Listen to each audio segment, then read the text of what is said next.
स्वर्ग आ नर्क दुनू यही छै। ये धरती पर छै स्वर्ग आ नर्क। जे जेहन कर्म करै छथिन से तेहन होइ छथिन। माय बाप एक ही रहै छै, ओ दू नहीं रहै छै।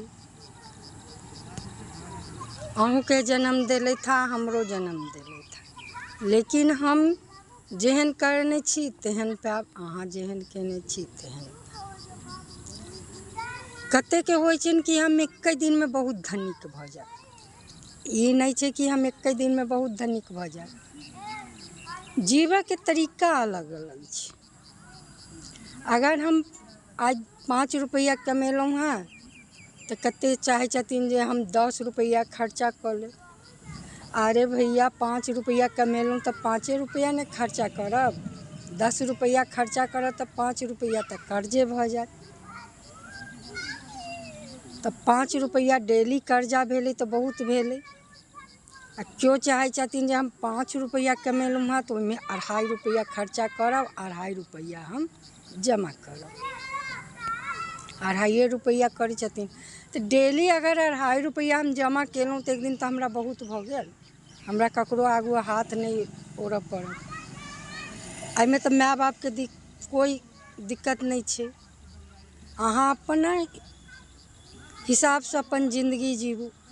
दोसर के बहकावा में, दोसर के देखाउस में, दोसर के ई चीज करब ओ चीज करब में फायदा तऽ नहीं छै। हमरा जाहिसँ सबसँ जरूरी, सबसँ अच्छा हैत से काम करब।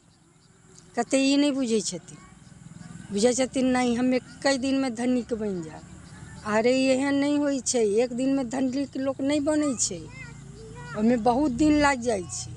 हाँ अहाँ अच्छा घर से छी, माँ बाप के बहुत संपत्ति है दादा बाबा वाला, तब तो कमाओ आ खाओ, ओते टेंशन नहीं रहै छै। जकरा पास पूर्वज के धन नहीं छै, कुछ भी नहीं छै, एक घर भी नहीं छै, ओकरा बहुत संघर्ष करऽ पड़ै छै। आ बहुत संघर्ष केला के बाद बहुत ऊपर उठै छै। और आइ काल्हि हम देखलियै कि ओहने आदमी बहुत आसमान छू लै छै। ओकरा ई रहै छै मानसिकता कि हमरा पास कुछ भी नहीं है, सब हम अपना देह पर करब, अपना कमाई से करब, अपना मेहनत से करब। आ ओहे आदमी बहुत ऊपर उठै छथिन। जे देखावा में रहै छथिन नहीं भाई हम मेहनत नहीं करब, हम संघर्ष नहीं करब, हम खाली दोसर के धन लेब आ खायब, एहन नहीं होइ छै।